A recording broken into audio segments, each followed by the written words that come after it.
viewers, and welcome to today's session. I want us to try to understand how the DNA works. By last time we were meeting, we talked about the structure of the DNA and the RNA, the differences between the two molecules. Now, I hope up to today you know what makes up the DNA and what makes up the RNA and how we can differentiate the two.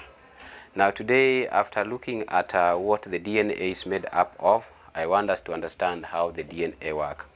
Now first of all, I want us to understand that the most important feature that is found in the DNA is that the DNA has got the ability to replicate. DNA can replicate, meaning that it can copy itself.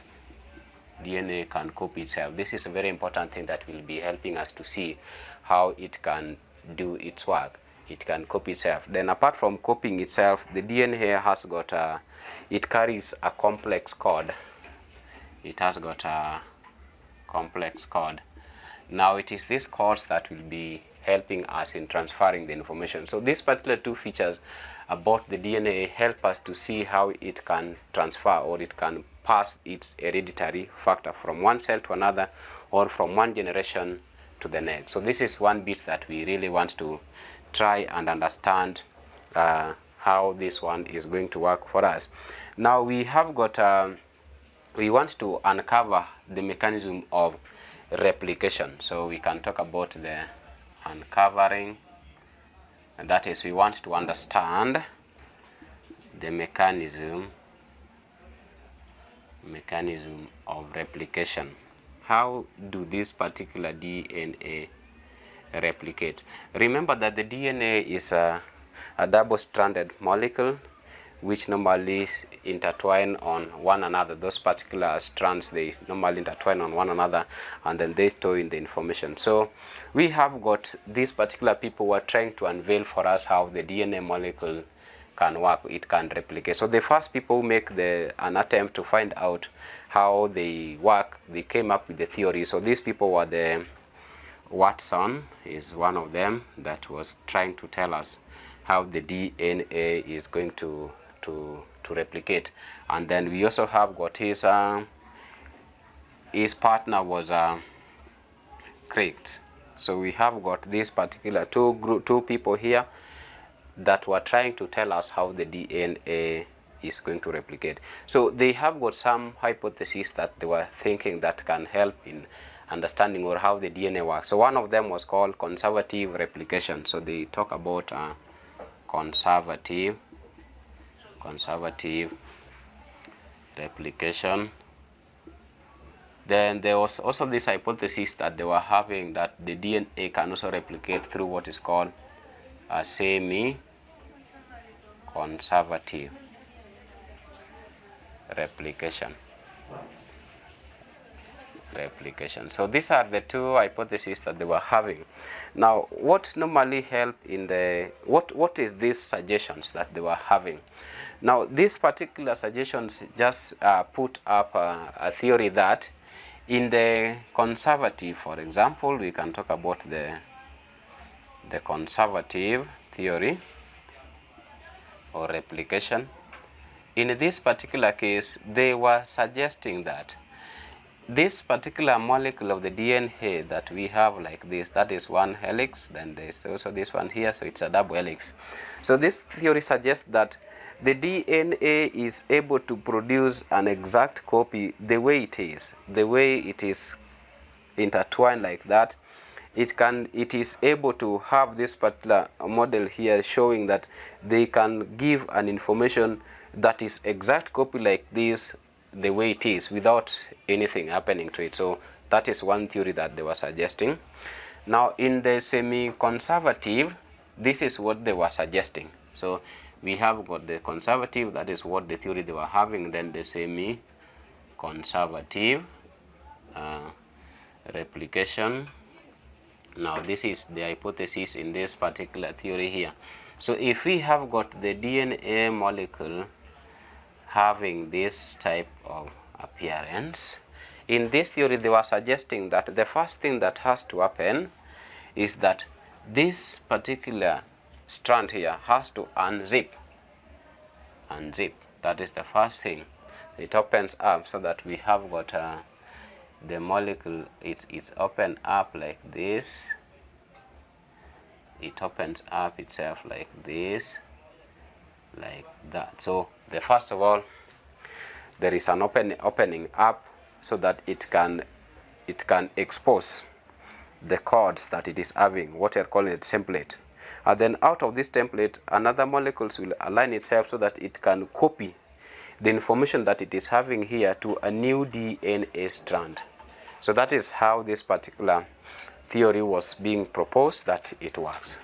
Now we have got the two proposals that we are having. So an experiment was done so that we find out, the scientists can find out of this proposed theory, which is the exact way through which the DNA molecule can work. So the experiment was done by some two gentlemen here. That was Matthews, came up to conduct the experiment to confirm the theory that was being put forward with Watson and Craig here. So this experiment was done by also two gentlemen here, which we are calling the Matthew Melson. That was one of the persons that was carrying out the experiment, and also somebody called Franklin Stahal. So this is an experiment that is trying to put forward an evidence. Experiment that is putting forward, it's an experimental evidence that is put forward to find out whether is it true that the DNA can actually replicate without unzipping, or is it that the DNA is going to unzip first so that it can expose the molecule that it has so that it can replicate in that manner. So when conducting this particular experiment, what normally happened? Now this experiment was conducted, I've said, by Matthew. There was this person called Matthew Melson. That was the person.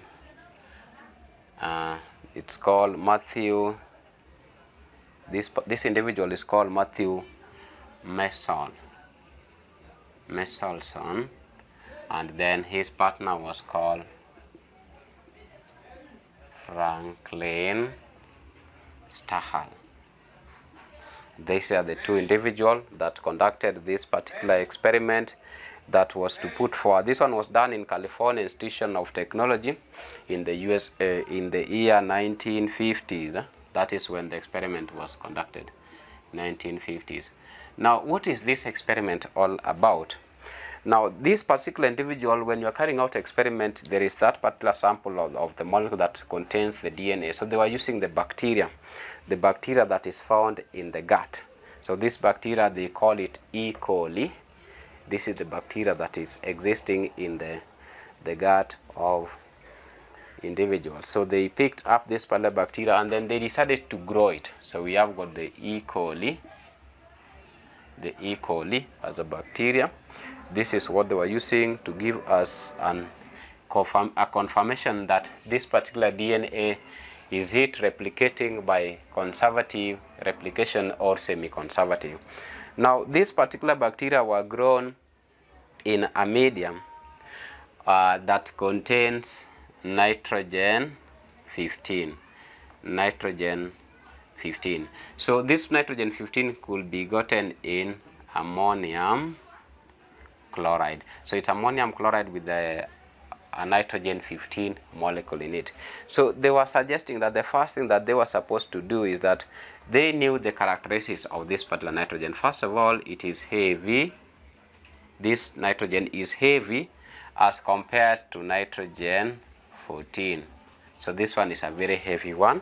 That's the first characteristics of this particular molecule here.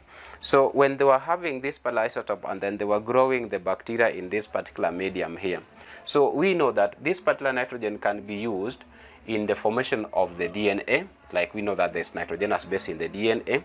And then this particular nitrogen here, when the bacteria is growing in it, they can have the bacteria replicating itself so that we have got new genes coming up. The DNA is being produced exactly the way it is, and then it is going to be the bacteria is going to use that particular molecule here in doing this. So that one tells us that if they allow this bacteria to grow, we are expecting at the end of the day, we have got that bacteria having nitrogen 15 in it. So that is what they were trying to suggest, and then that is how it was. And in the case that this particular bacteria is going to unzip, we are expecting this particular molecule to be in that particular bacteria. But if any case that bacteria is not going to unzip, it is going to photocopy within what is inside it. So that is how this particular theory was being suggested. This is how it was supposed to work for this particular individual. So they were to grow this bacteria in this medium that is having the nitrogen 15, and then after sometimes they can also grow it in a medium that is having nitrogen that is 14, so that at the end of the day they can compare the new DNA molecule that they came up with. So in terms of finding out, this is the structure of the DNA, how it was working for them. So let us look at the structure here so that we can see.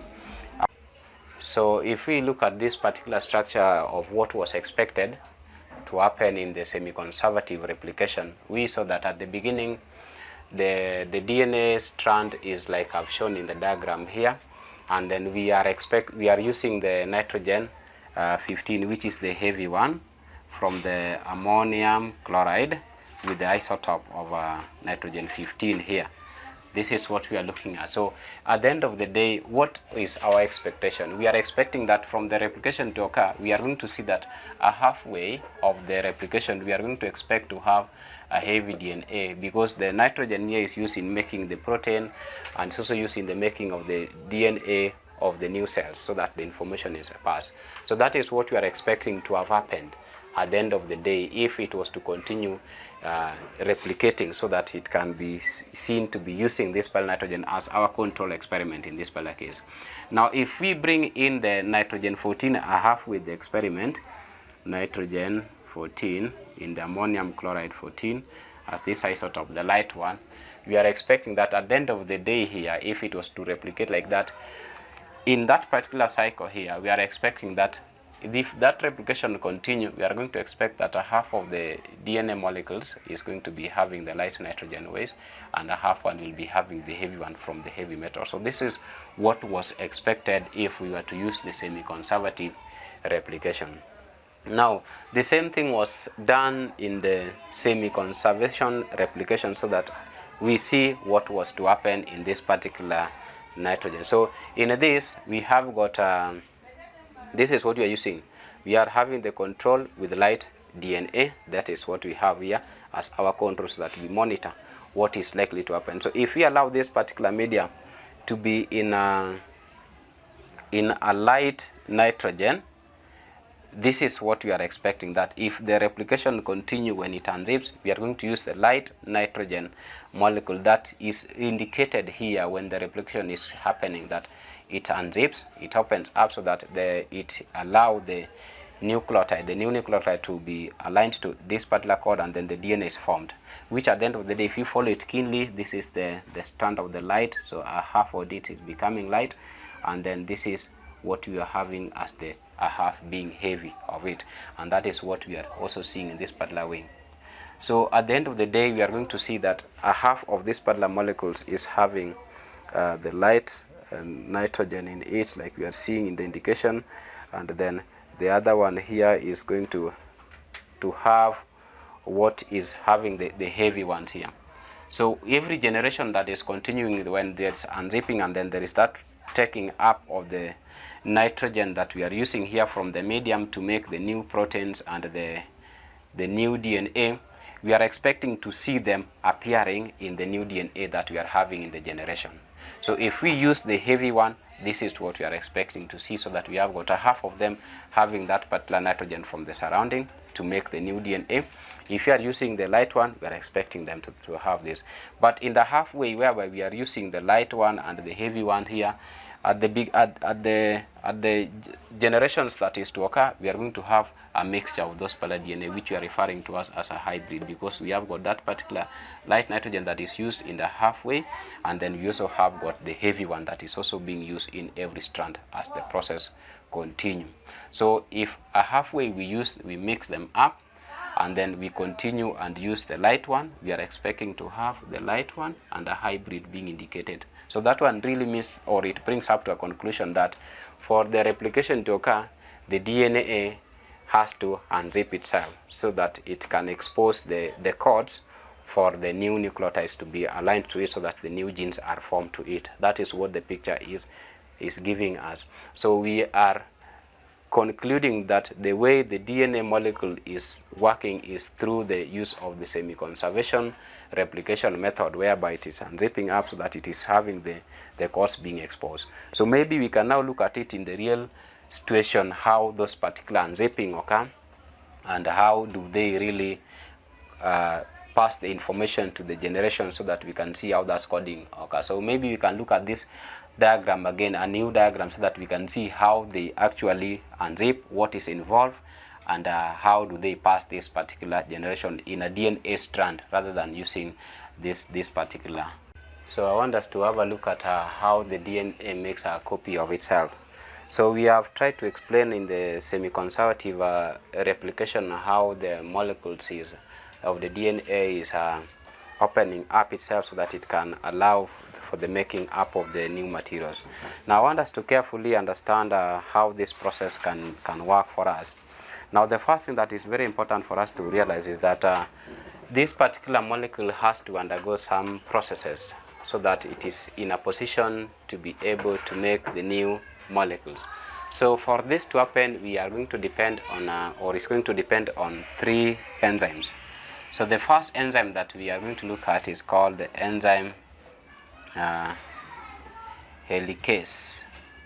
Helicase as an enzyme, or we can call it the DNA helicase. This is the first enzyme that we're going to understand how it works. So this enzyme will be working in this particular manner.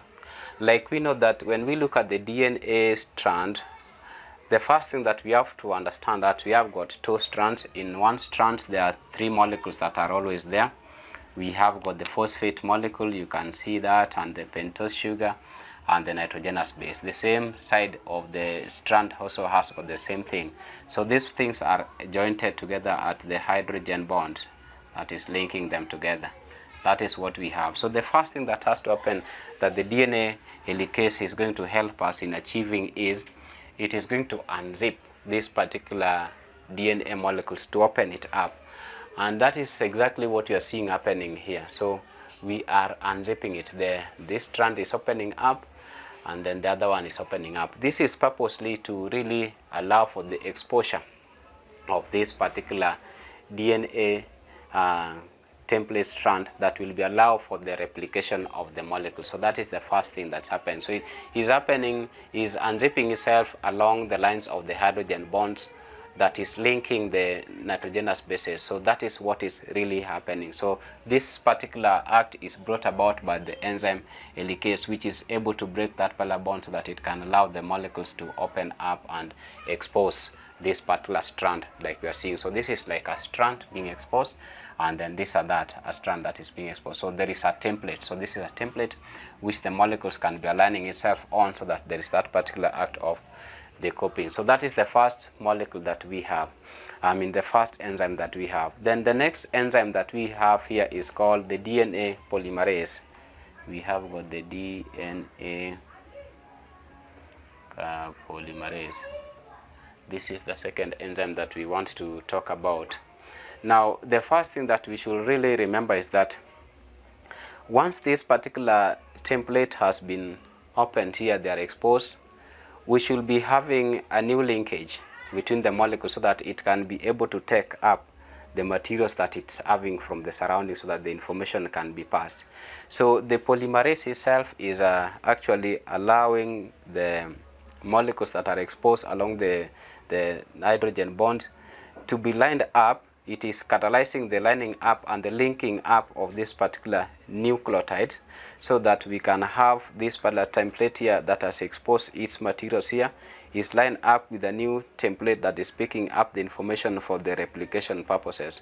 So this is the formation of the nucleotide that we are talking about, the new one that is linking the two so that an information can be passed to the next generation. So this particular linking is online. So they are just lining up and then they are linking up together. So that is the activity that is being done by the polymerase, allowing the linking up of this particular information as they line up themselves along the template that has been exposed. Then the last enzyme that we are going to talk about, that we have talked about earlier in the lower level of learning, we talk about the DNA ligase. The DNA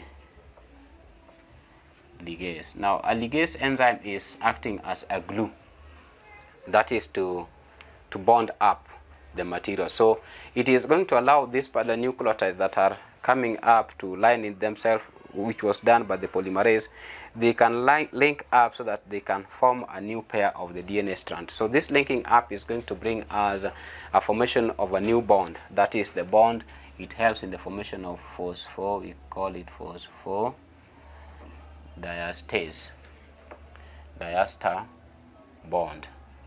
This is the last bond that is forming the new molecules that is giving us a new strand that we are talking about. So this is how the DNA molecule is replicating and then forming the new strands. So that is the picture that we should be seeing in our mind, seeing how the information, how the molecules are being formed from one DNA molecule to the next, and what is involved. Like we are seeing in this case that the process has to be catalyzed, so there are enzymes that are involved that is going to help this particular process to proceed.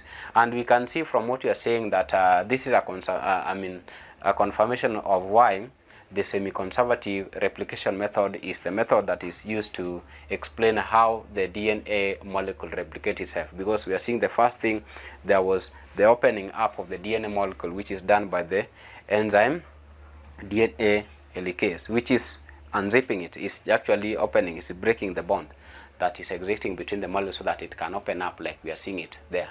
So it means that the DNA must open up. Unlike the first theory of the conservation method that was telling that it's the way it is, so that method could not work. So the clear theory that we are supposed to understand is the semi-conservation method. So that is one clear. So in this, there is that opening up, and that opening up is done by the enzyme. And then the template that have been exposed there, the new nucleotide that is coming to pick up the information so that it can be used in replication, is facilitated by an enzyme that is forming the linkage between the nucleotides and the template molecule that you already have in the DNA. That enzyme is the polymerase. Now this polymerase, we have just said that it is forming up a linkage between the nucleotides that are existing next to the template that is already exposed, after which there will be formation of a bond between the two molecules so that we have got the new DNA molecule being formed again. So those bonds that we are having at this point, we are calling the phosphodiester bonds, that is formed due to the gluing of this particular nucleotides and the templates that we are having here. That one is facilitated by the enzyme ligase. So that is how the DNA is copying itself, and more molecules will be formed out of that, and the information can be passed from one generation to the next, or from one cell to the next. So that is what we are supposed to understand about this particular lesson. Now next time we'll be looking at the genetic coding, and we'll see how the protein is synthesized, or how the DNA can be used to pass the actual information to the next generation. Thank you very much, and if you have got any question that you may ask, please just go to the comment side and then you inform us so that we can see how to help you better. Thank you very much.